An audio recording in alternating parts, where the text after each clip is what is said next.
Okay, first of all, very good of you to be here for the last session. It's going to be a fun session. It's about technology, which is always exciting because it's innovative and it's also my passion. First of all, thank you to the organizers for inviting me. The phone. Yes. Good idea. I don't need my glasses. Ooh. Just explaining why technology is so important.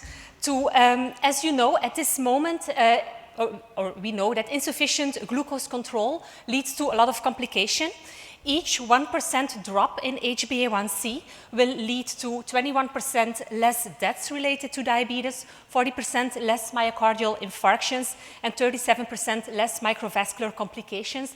These are data for type 2 diabetes, but just reiterating how important it is to get those A1Cs down and to get better glucose control. And nowadays, the ISPAT, this is for children with diabetes, is now recommended to go to an A1C even below 6.5% in children who have access to all this new technology. So with this technology, we can really aim lower and aim for better glucoses and less complications. The reality, however, is that at the moment, the average A1C of children is 9%. So it should be below 6.5, it's 9%. And in lower middle income countries and low income countries, you see low income countries, it's the average A1C of children is 10%. This is something that should really motivate us to do better. And even in our countries, it's not on point yet. And that's where automated insulin delivery systems really come in. If you start, these are the Minimed 780G data. If you start this, no matter which country, no matter which clinic, the average A1C is below 7%. So the time in range is 74%, and these systems are getting better. As you can see, the data, they keep repeating the same thing. So it is possible, and you also can do it. The problem is there's a lot of technology, there's a lot of advancements. This can make us feel incompetent or give us not enough confidence to start using this, to start recommending this to our patients. That's why in this session, I will teach you how to use CGMs, so glucose monitors and AID systems, so you feel competent to start this in your clinics also. I'm an endocrinologist in Ghent in Belgium, and my passion is diabetes technology. I've created a non-profit, Diabetotech, and we create online video courses on glucose sensors and insulin pumps. And if you stay until the end, you can scan the QR code and you will get access to all our courses. Just to move it along. So the first point is CGMs. I will go over the different CGMs, the indications, the reliability, interpreting report, practical tips, and I will do kind of the same points for the AID systems. It's going to be a lot of slides, but at the end you get a QR code, you can get the slides, and it will be easier to go back to. So if you don't capture everything, try to get to the most points. And look at the visuals. Yeah. So the most used CGMs, you know this one is the Freestyle Libre. So it's a sensor and transmitter in one device. The sensor life is 14 days. You still have to scan it with the app, and you have to scan it every 8 hours or you lose data. So this is something you should recommend to your patient, at least scan every 8 hours. And unfortunately for this sensor, there is no alert function. But I heard the Freestyle Libre 2 is also being introduced in India, which will have an alert. And in Europe, actually, the LibreLink 2 app, no longer people have to scan. So I hope that update is also coming soon to India. So what are the next sensors? Is the Freestyle Libre 3, the Dexcom G6. Do I have a pointer? Yeah. So the Dexcom G6, you know, which is still a transmitter and a sensor in a different device. But the G7 or the One Plus, it's all in one device. Guardian for Medtronic, it's the same. So the sensor and the transmitter in different devices. But the updates, the Simplera, it's all in one device, putting it on the body with one click. So it's getting easier. Here is an overview of the most used glucose sensors. So we have the Freestyle Libre 2 and the 2 Plus, the Freestyle Libre 3 and 3 Plus. I think this will, the normal versions will go away and they will all become the Plus versions. The Dexcom G7, so that only has a 10-day wear time. G6, G7 has 10.5 days, OnePlus has 10.5 days. The Medtronic sensors only are for 1 week that they can last. So every week you will need to change. And for the Guardian 4, the transmitter lasts for 1 year, but in reality it lasts for 1.5 years. Be mindful of the age limits, but so it's only the Medtronic sensor, Guardian 4, that it's only approved above 7 years, but we know a lot of diabetes clinics are using these also in people, children who are younger, and there is scientific data that it is safe and it works.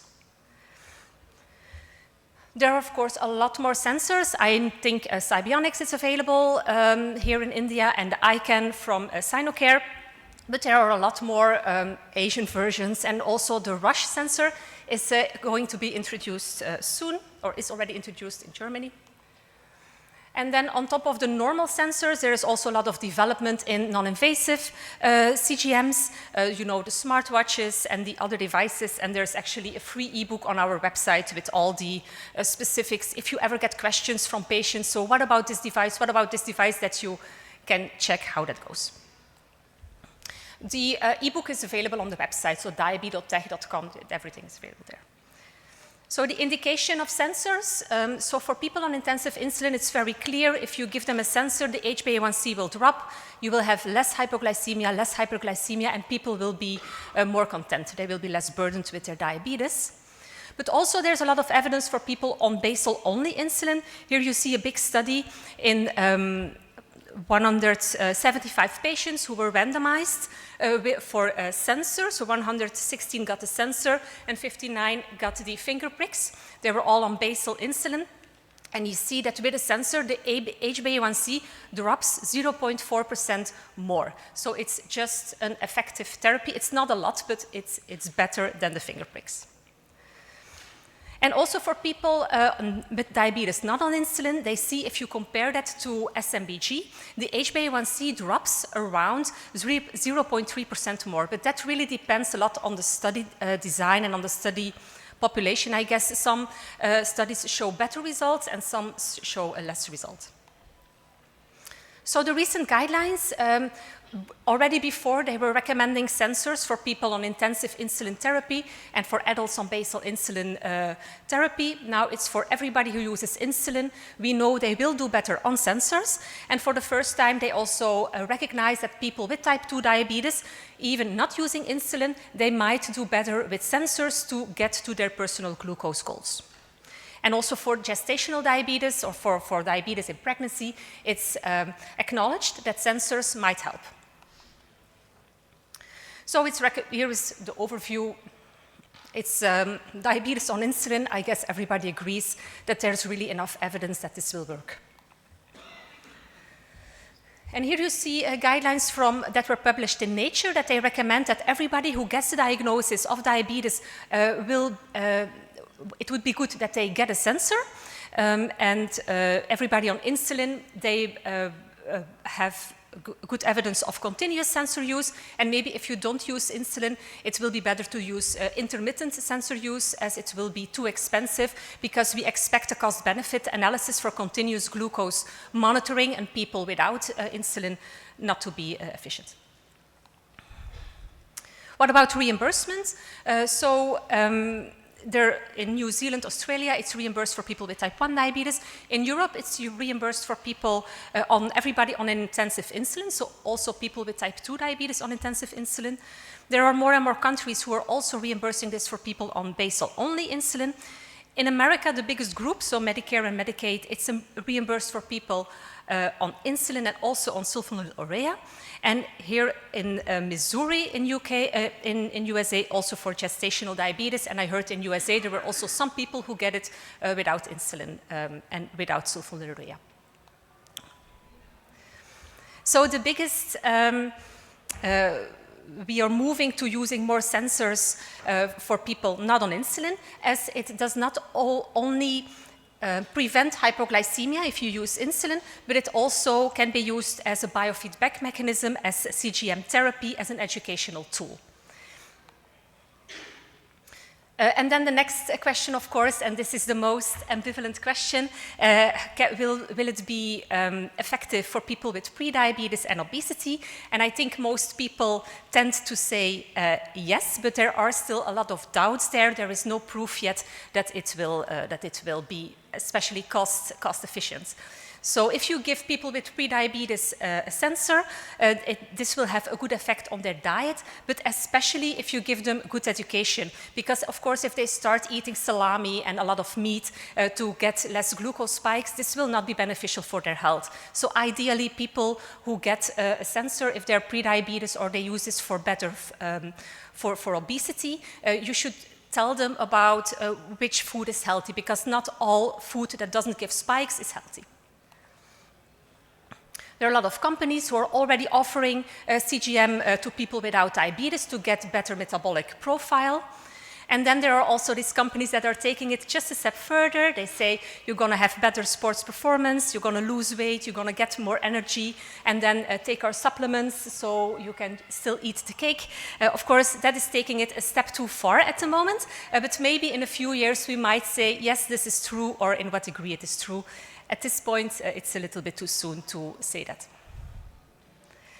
And in the meantime, Abbott and Dexcom, of course, are promoting their sensors and making them available even to people without diabetes, and they're doing massive studies to try to give evidence that this actually works.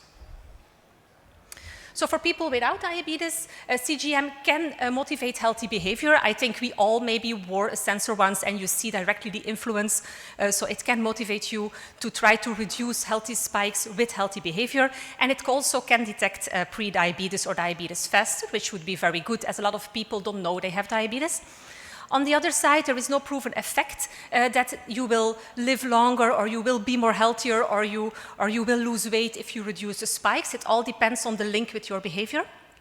It can cause a lot of stress and anxiety, so you have to warn people that if you don't have diabetes and you're going to wear a CGM, you're going to have spikes, you're going to have hypoglycemia, you're going to have compression lows, that they don't get that unnecessary anxiety. It's best to give them education. It can give some skin reactions, which you can warn people about. Then the reliability of CGMs. Important thing in an education, especially for people who are using insulin and who are really changing their treatment based on their CGM values. It's explaining that a sensor value is different than a blood glucose value, because a sensor value measures in the interstitial fluid, and the blood glucose, in the blood glucose you see the spikes and the drops sooner than in the interstitial fluid. So there is a lag time, and it's important to notice that if you have, for example, if you have a hypoglycemia and you take food, that the effect on the glucose sensor will be delayed. So if you see that your glucose is still low after food, you should wait. And if you want to be sure you do a finger prick, then you don't have that delay. And the same if you give a correction bolus of insulin and your glucose stays high. This is a problem if you give people sensors without education. They just are going to rage bolus and keep bolusing because they don't see the effect. But they should learn that they should wait, and there is a delay. Then you have, so they should get education about trend arrows. Here you see that in general, if there's a spike going up, your glucose might already be 30 milligram per deciliter higher. And if there is a trend going down, the glucose might already be 30 milligram per deciliter lower. And this is also the kind of education you can give to your patients. If they are experiencing maybe feeling low and the glucose on their sensor is 90, but the trend arrow is down, they're probably going to have a hypo. They're already having a hypo. And the same if the glucose is 70 and the trend is up, they no longer have to eat. Then the reliability, that's not an easy topic. In general, you can say that the sensors that are approved, they are accurate enough to dose insulin on. However, if you do finger pricks, that will always be more reliable. So if you're doubting, you should do a finger prick. So the sensors today, they have a MARD, or a mean absolute relative difference, of below 10%, and that's being said to be accurate enough. But there is also a lot of publications, discussion around the MART not telling the whole story. So MART is mostly being used as a commercial tool from the firms to say it's good enough, but it actually depends a lot of the studies they are doing. So please tell your patients if they're not feeling how the sensor is measuring, they need to do a finger prick. They cannot trust their sensor blindly, especially if they're on insulin, because then they can really take the wrong decisions. And then, of course, you have the people coming back that say, yeah, but my sensor is not working, the difference is too big. So if you're going to start using finger pricks to see if your sensor is accurate enough, you should explain to your patients that the first day the sensor will not be as accurate because it has to come into the body. And so on the first day, you cannot make assumptions about the accurateness of the sensor. And then you can also only compare sensor and finger prick if the glucose is in range, so between 70 and 180, and if it's stable. Because remember, if there is an arrow up or down, the finger prick will be different, and they should always wash their hands. And then interfering substances, there are actually not a lot. So for the Freestyle Libre, it's only the vitamin C. I'm not sure if people in India take a lot of vitamin C, but in Belgium they actually don't. And then acetaminophen, that's important for Dexcom and Medtronic. So just say if they are ill and they don't feel how their sensor is telling them, they always have to finger prick. But for people who take paracetamol, they might be more vigilant. That's what we tell patients. So it can give false high values. CGM can be used during hospitalization, but the accurateness is lower. So if on average the MART of a sensor outside of the hospital is 8–9%, in the hospital it's 13–14%.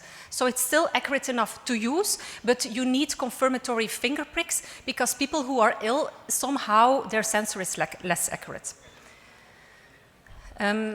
Be aware that they will have to remove their sensor if they go under an MRI, but for the RX and for the scanner, they can leave it on.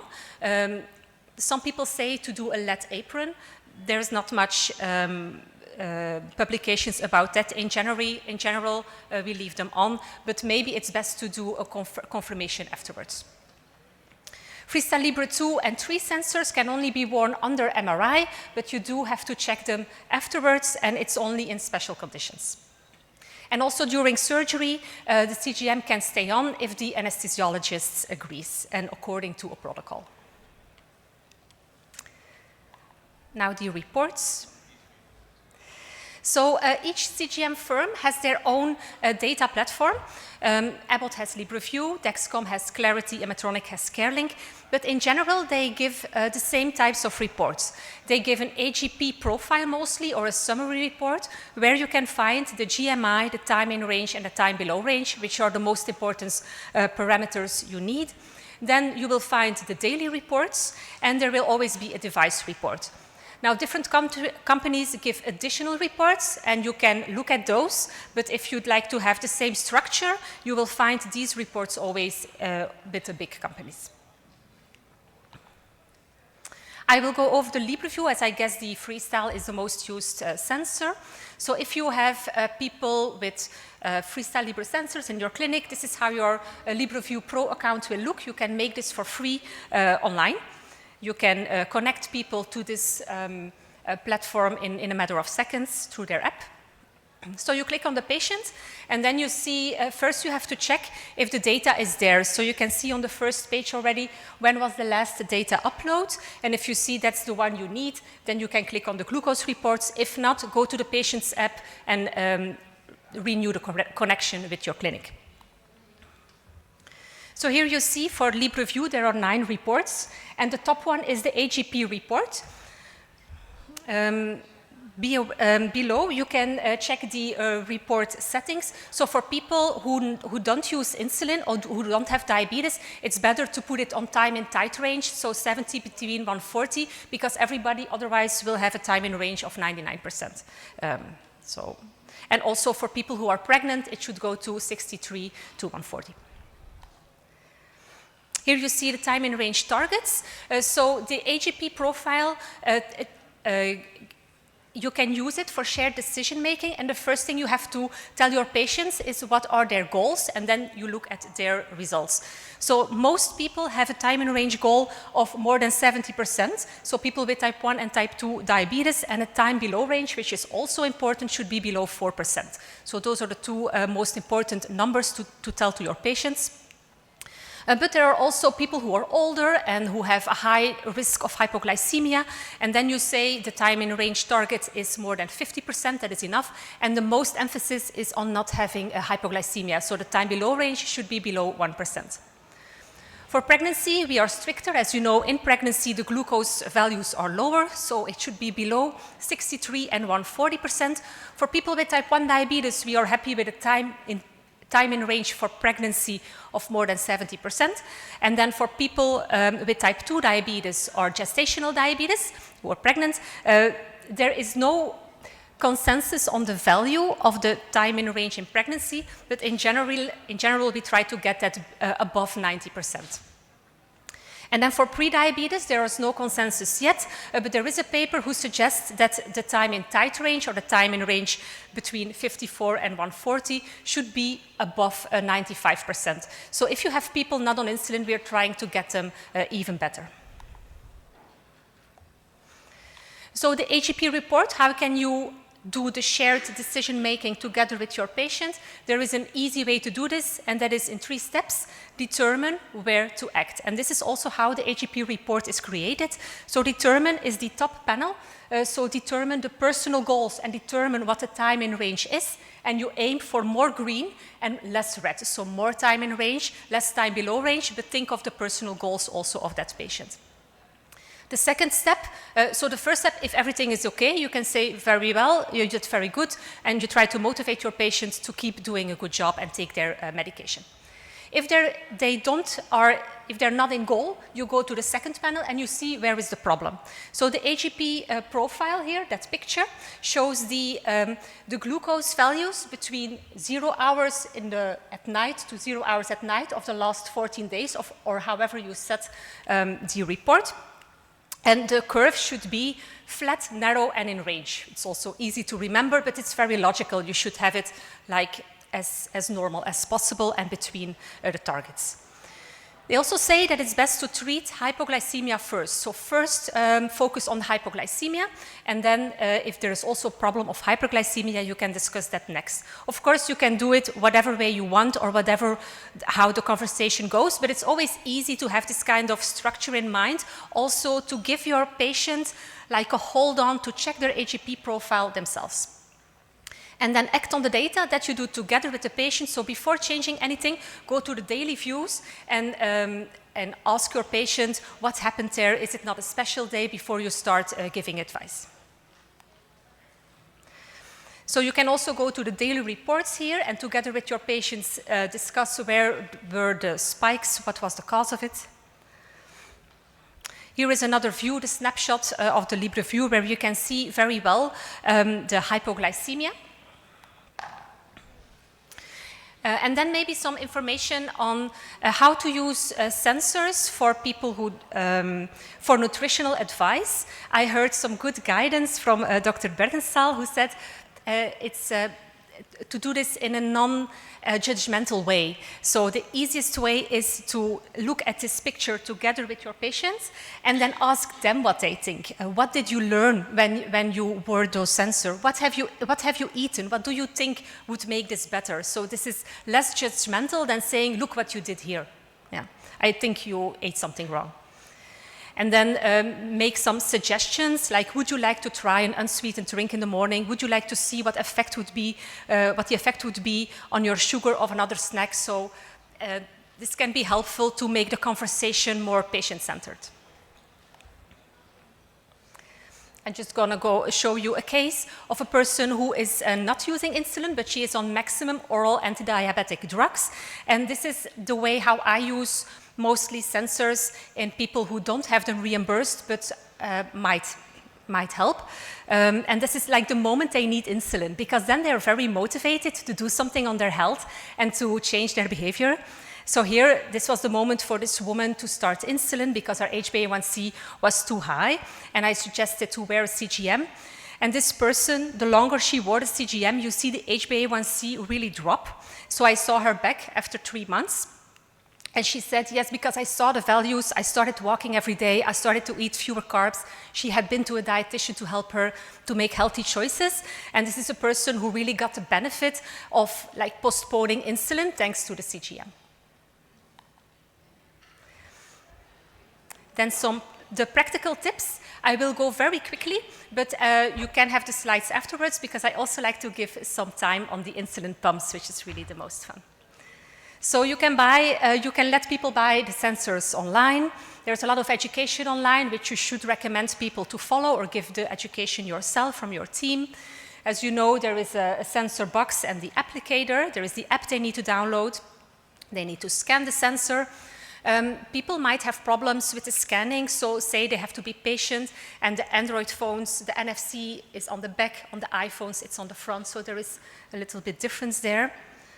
There is a lot of people, 1 in 3 people, they have eczema, they have itching, but in general, nobody stops with the sensor. But these skin problems should be acknowledged. Most complaints are a few months after starting the sensor, so that's a problem.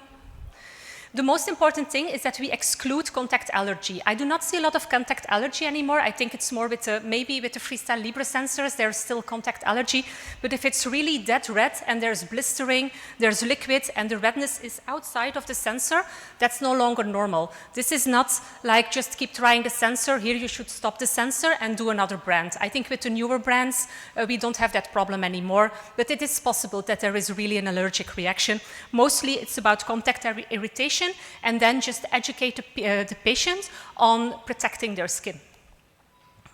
So how can you prevent this contact irritation? Use unscented skin products to have like a good skin barrier. Also after the sensor, you can advise them to do a lipid-rich cream to heal the skin. Be very careful when you remove the sensor, not too fast, but low and slow. You can use additional products to make sure that the sensor comes off without damaging the skin. There are products you can use. Don't do it after a bath or a shower, because then the adhesive is stronger from the heat and the humidity. Then if there is allergy, if there is contact irritation, just let them stop using the alcohol wipes, but let them use other wipes or maybe no wipes. And be sure that the wipes or the product always dries very well before they apply the sensor. Be sure there is no hair. If people sweat a lot, they can use deodorant before they apply the sensor, and it should always be on a good place. Like the same way, if you place an insulin pump, it should not be on places that fold or that is already irritated. And you always have to change sensor sites because you have to let your skin heal. Then there is some barrier plasters that you can use, different ones. I guess in India there are also different brands. You can let people cut out the sensor placement and then cut out a place for the sensor wire.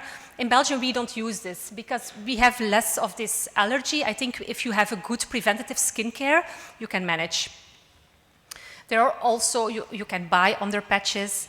And what I do prescribe a lot is the cortisone cream and sometimes a cortisone spray to do before they place a sensor, that they do cortisone spray, but it should dry. I don't think they use it a lot, but the cream I advise to use it if it's red. If people are complaining that the sensor comes loose, you can advise them to do additional tapes. There are all sorts of tapes. There is basic skin prep, taping techniques. There are glues that you can put on, extra glues. There are little bands around the sensor, possible. But I really want to talk about, like, the most fun thing about diabetes these days is this artificial pancreas that is available. So I'm going to talk about the indications of automated insulin delivery systems, different insulin pumps, insulin settings to start an insulin pump, and the different AID systems in the last 15 minutes. So you're all up to speed. So an AID system, it's 3 components. It's the sensor, it's the pump, and it's the algorithm.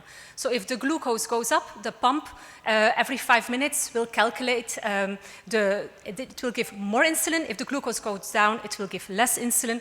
At the moment, users still need to announce their carbs, and they still need to say if they're going to do exercise. But these systems, they work so well, so the time in range, if you start these systems, you can expect it to go 10% higher. People will have less hypoglycemia. They will still have hypoglycemia, but it's less. It's around 2%. They have less fluctuations, they have less diabetes burden, and they will sleep better. And I say to my patients, so imagine that if you sleep and on the morning, your AID system brings you always to 100, like that you can start your day with a good glucose, and that's how we can really convince our patients.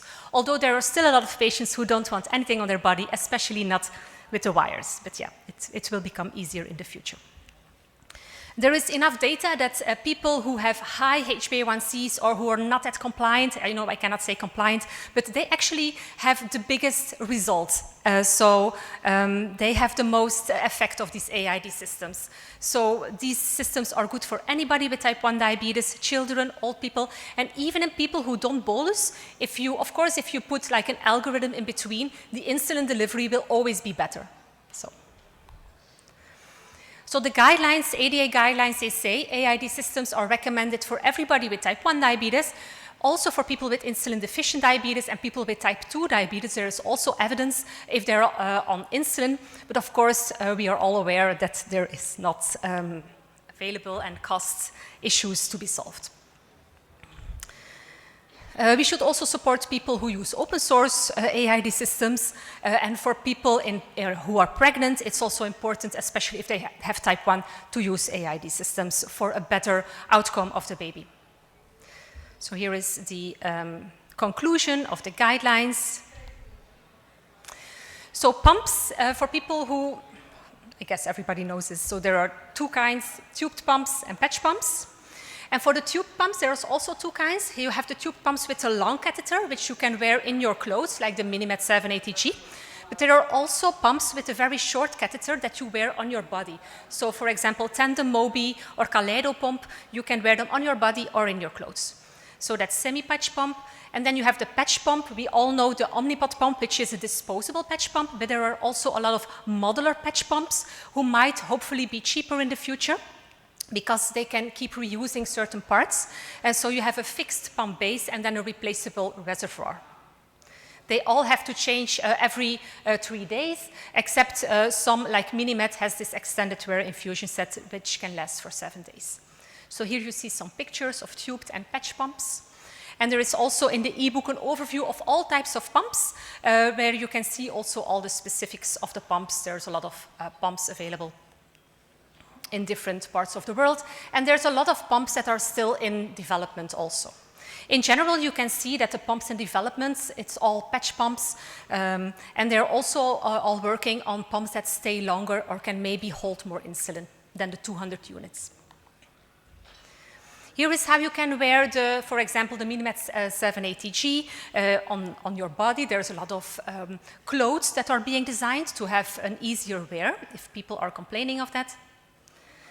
And then you can disconnect the pump when you shower, for example, but maximum 2 hours. This is something you should tell to your patients, because the moment you disconnect your pump, people are starting to get ketones, so it cannot be longer than 2 hours.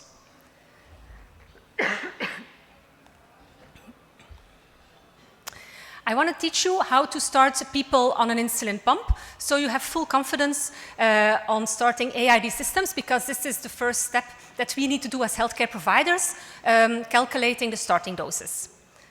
So in general, it's going to be people who are on basal bolus insulin that we are getting to the pump, which only holds short-acting insulin. Sorry. So as a physician, you need to tell your team which basal insulin rate they can start, which carb ratio, with insulin sensitivity, glucose target, and duration of insulin action. These are the 5 parameters you as a healthcare provider have to give to your team to start a pump. So let's calculate the basal insulin rate. Of course, you can say you just take the dose of long-acting insulin and put that in the pump, but there are some other rules that you can use to make it easier. In general, it's advised to make the sum of all the insulin that your patient gets, so you get the total daily insulin dose.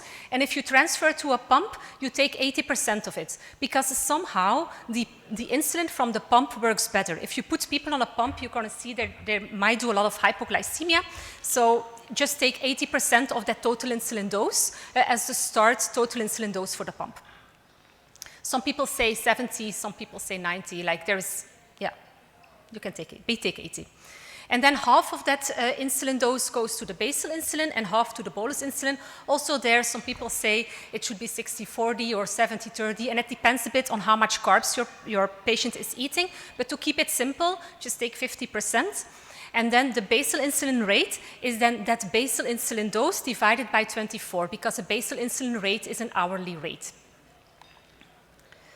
So here is an example. If you have a patient that takes 30 units of Lantus and 3 times 10 units of short-acting insulin, oh, this has to be solved together. How much total daily insulin would that be?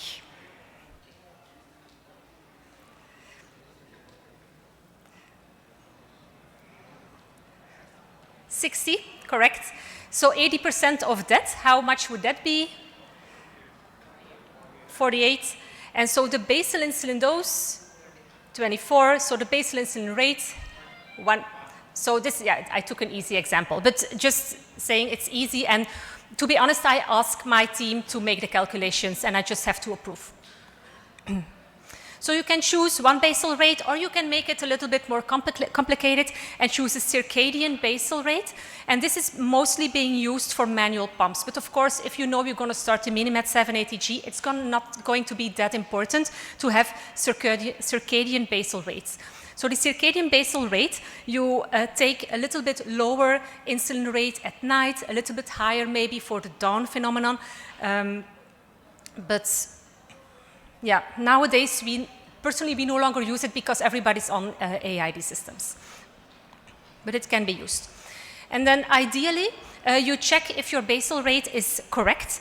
So this is mostly important for people on manual pumps because, again, if you're on AID, it's not going to be that important, and there's not going to be a lot of parameters you can change. But if you're maybe on a pump where the basal rate is very important, for example, tandem pump or a looper, then you have to make sure the basal rate is correct. So for the basal rate at night, you look if there is a drop or a rise at night of the glucose, and then you change the basal rate according to the hours. Here, it should be a little bit less at night, for example.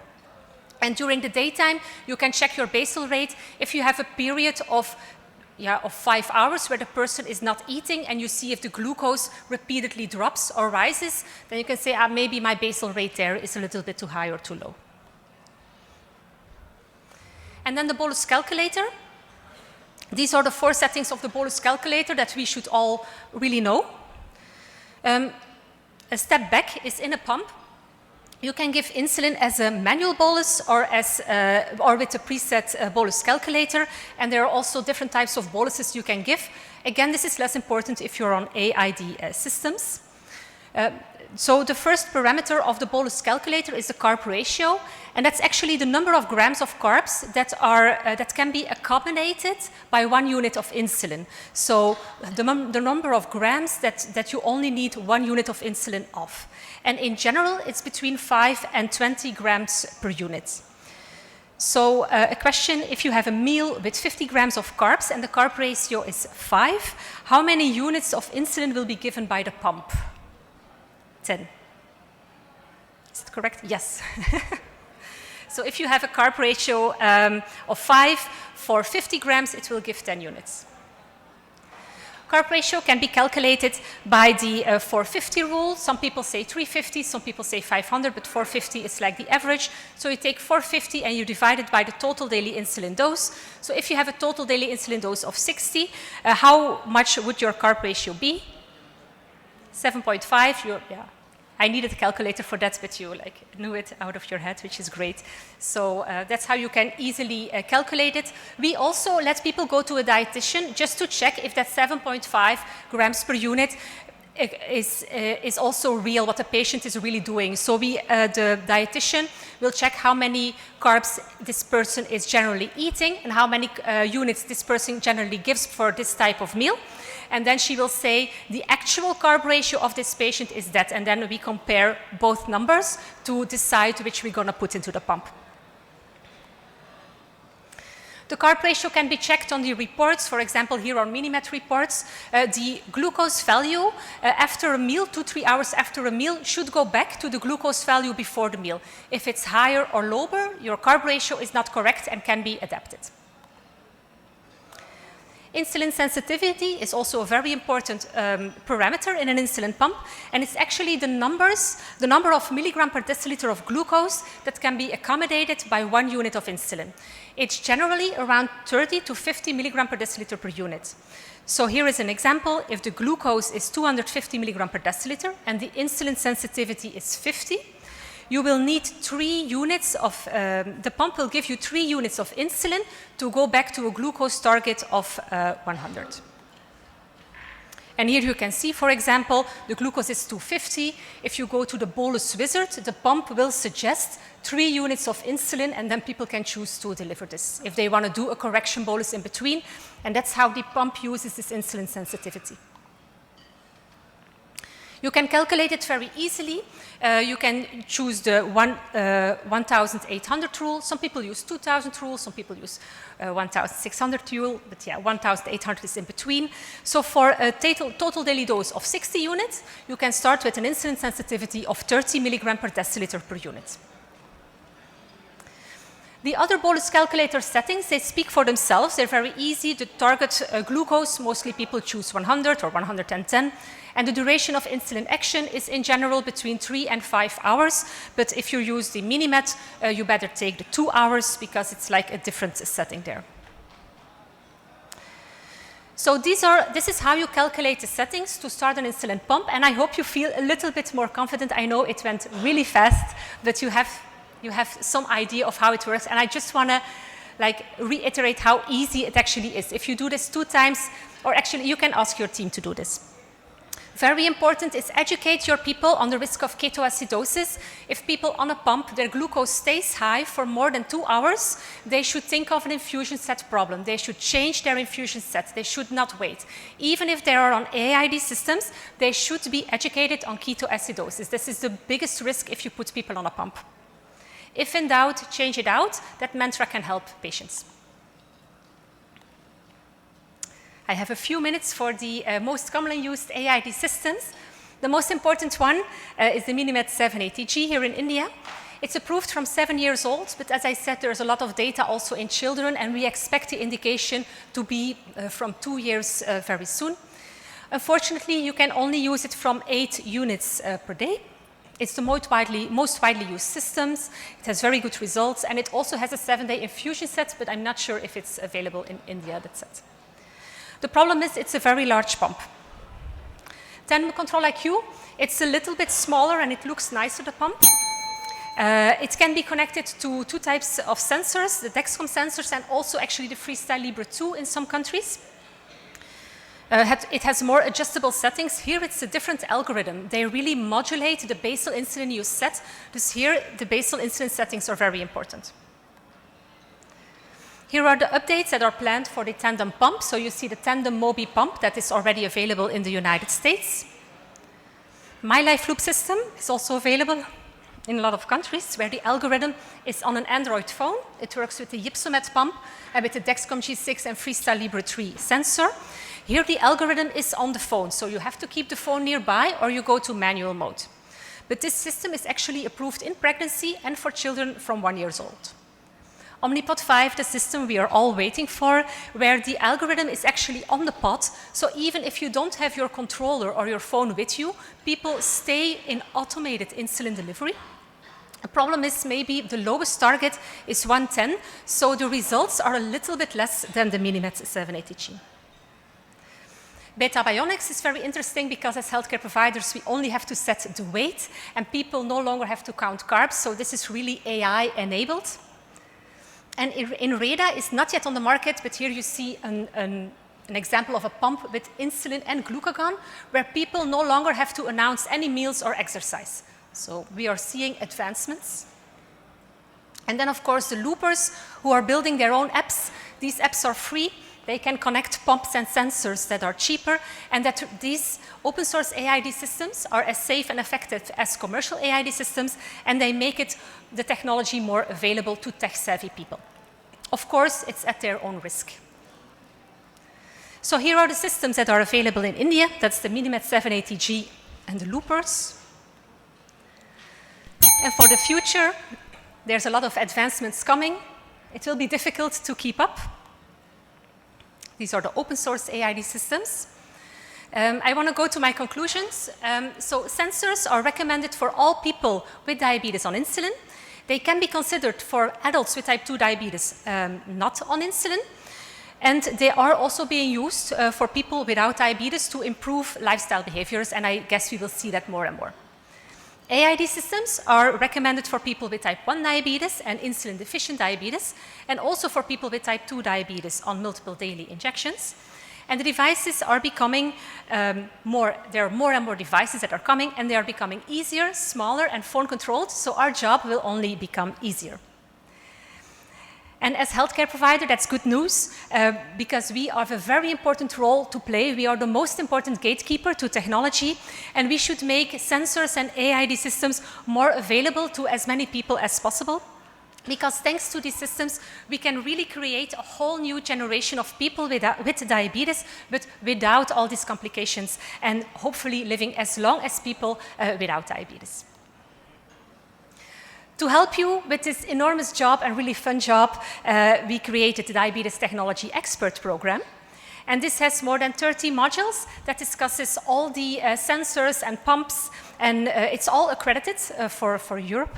But it's an easy way to give scalable education to your team. So everybody of your team is confident, and you can really delegate all the education to your team members.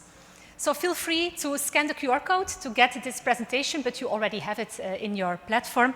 But this QR code also gives access to 3 months of free use of the courses. So good luck and have fun.